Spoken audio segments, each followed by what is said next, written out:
السلام علیکم ورحمۃ اللہ وبرکاتہ۔ الحمد للہ وحدہ والصلاة والسلام علی من لا نبی بعد، اما بعد۔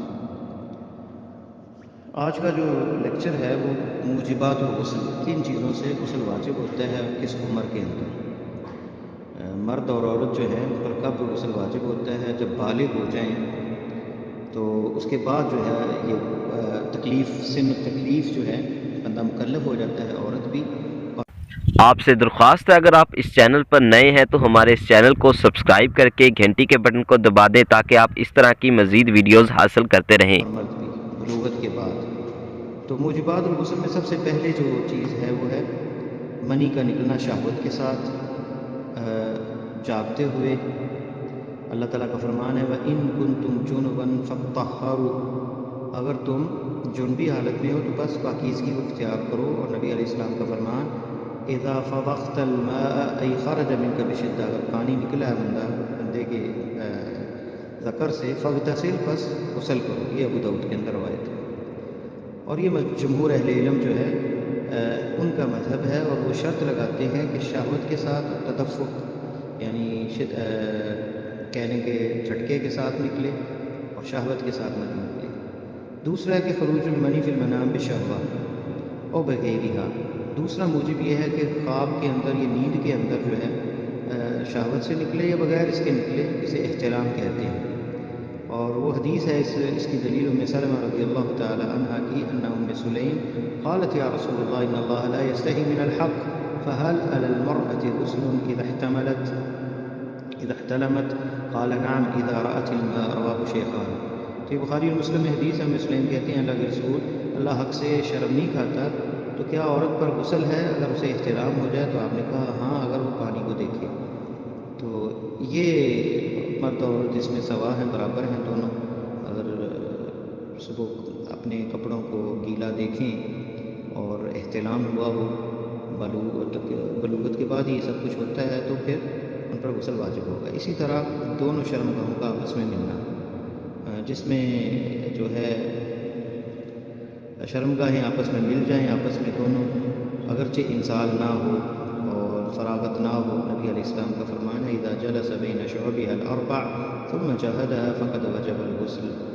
آپ نے فرمایا کہ جب اس کی چار یعنی اس کے ہم بستری کے دوران بیٹھ جائے عورت پر، تو اس پر غسل واجب ہو جاتا ہے، اگرچہ انزال ہو یا نہ ہو۔ یہ صحیح مسلم میں ہے۔ چوتھی چیز ہے جو خاص عورتوں کے لیے ہے، جس میں آپ نے فرمایا کہ جب حیض ختم ہو جائے، اور اسی طرح بچے کی ڈلیوری جو ہے اس کے بعد جو رکن آتا ہے نفاس اس کو کہتے ہیں، وہ ختم ہو جائے۔ آپ صلی اللہ علیہ وسلم کا فرمان ہے فاطمہ بنت حبیش کے لیے اذا اقبلت الحیضہ فدعی الصلاۃ، جب مینسز آئیں تو پھر نماز کو چھوڑ دینا ہے، یعنی ایام مخصوصہ۔ واذا ادبرت، اور اگر وہ ختم ہو جائیں فاغتسلی وصلی، تو غسل کرنا ہے اور پھر نماز پڑھنی ہے۔ اور یہ صحیح بخاری اور مسلم حدیث ہے۔ نفاس جو ہے ڈلیوری کے بعد جو آتا ہے اسے نفاس کہتے ہیں، وہ بھی ایام مخصوصہ یا مینسز حیض کی ہی طرح ہے، اجماع ہے، اس پہ اجماع ہے۔ پانچویں چیز ہے موت، بندے کی موت ہوتی تو اسے غسل دے کے دفن کیا جاتا ہے۔ نبی علیہ السلام کا فرمان تھا کسی کی وفات پر اغسلوہ بماء وسدر، اسے جو ہے نہلاؤ، غسل دو، پانی اور بیری کے پتے اس میں ڈال کے۔ اور اس پر اجماع ہے الا الشہید، مگر شہید جو ہے فلا یغسل، اسے غسل جو ہے وہ واجب نہیں اس کو دینا، کیونکہ مسند احمد کے اندر ہے رسول اللہ صلی اللہ علیہ وسلم قال لا تغسلوهم في كل جرح اور كل دم يفوح مسکا، قیامت کے روز جو ہے اس کے ہر زخم اور ہر خون میں کستوری کی خوشبو آئے گی قیامت کے دن۔ چھٹی چیز ہے کافر جو ہے وہ بندہ جب مسلمان ہوتا ہے اس پر غسل واجب ہے، اور یہ حنابلہ اور مالکیہ کے ہاں ہے۔ حدیث ہے قیس بن عاصم کی انہ اسلم فامرہ النبی صلی اللہ علیہ وسلم ان یغتسل بماء وسدر، رواہ الخمسۃ الا ابن ماجہ۔ اس حدیث میں ہے کہ جب وہ مسلمان ہوئے تو آپ نے جو ہے انہیں حکم دیا کہ وہ غسل کریں پانی کے ساتھ اور بیری کے پتوں کے ساتھ۔ تو یہ روایت ہے۔ اور بعض اہل علم جیسے حنابلہ جو ہیں ان کے ہاں جو ہے جمعے کا غسل بھی واجب ہے، کیونکہ صحیحین کے اندر بخاری مسلم میں حدیث ہے، آپ نے فرمایا غسل الجمعۃ واجب علی کل محتلم، غسل جمعہ جو ہے واجب ہے ہر بالغ پر۔ جمہور علماء جو ہیں من السلف والخلف جو ہے وہ جمعے کے غسل کو مستحب کہتے ہیں، اور یہی راجح ہے نبی علیہ السلام کی اس حدیث کی وجہ سے آپ نے فرمایا من توضأ للجمعۃ فبها ونعمت، جس نے جمعے کے لیے وضو کر لیا تو یہ بھی کافی ہے اور بہت اچھا ہے۔ من اغتسل فالغسل افضل، اور جس نے غسل کر لیا تو غسل زیادہ افضل ہے۔ رواہ الخمسۃ الا ابن ماجہ، یعنی صحیح ستہ میں ایک حدیث موجود ہے سوائے ابن ماجہ کے۔ واللہ اعلم بالصواب۔ تو آخر میں ایک چھوٹی سی بات وہ یہ ہے کہ دیکھیں غسل کا اہتمام، وضو کا اہتمام، اسلام طہارت کا دین ہے جس میں نظافت اور صفائی کا بڑا اہتمام ہے۔ آپ نے فرمایا الطہور شطر الایمان، صفائی ایمان کا حصہ ہے۔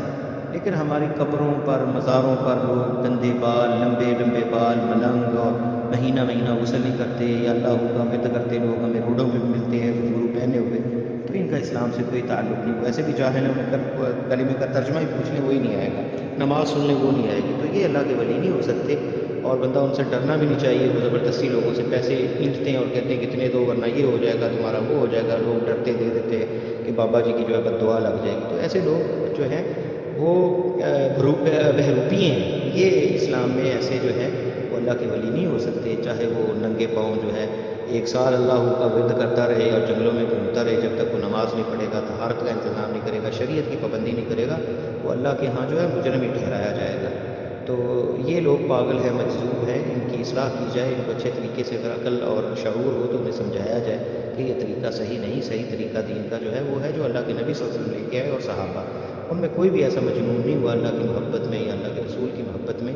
تو یہ جو دعوے ہیں یہ جھوٹے ہیں کہ اللہ کی محبت میں اور اللہ کے رسول کی محبت میں لوگ دیوانے ہو گئے ہیں۔ سب سے زیادہ اللہ اور اللہ کے رسول سے محبت کرنے والے صحابہ تھے اور ان کے اندر ایسی کوئی بات نہیں تھی۔ اللہ تعالی عالم بالصواب۔ السلام علیکم ورحمۃ اللہ وبرکاتہ۔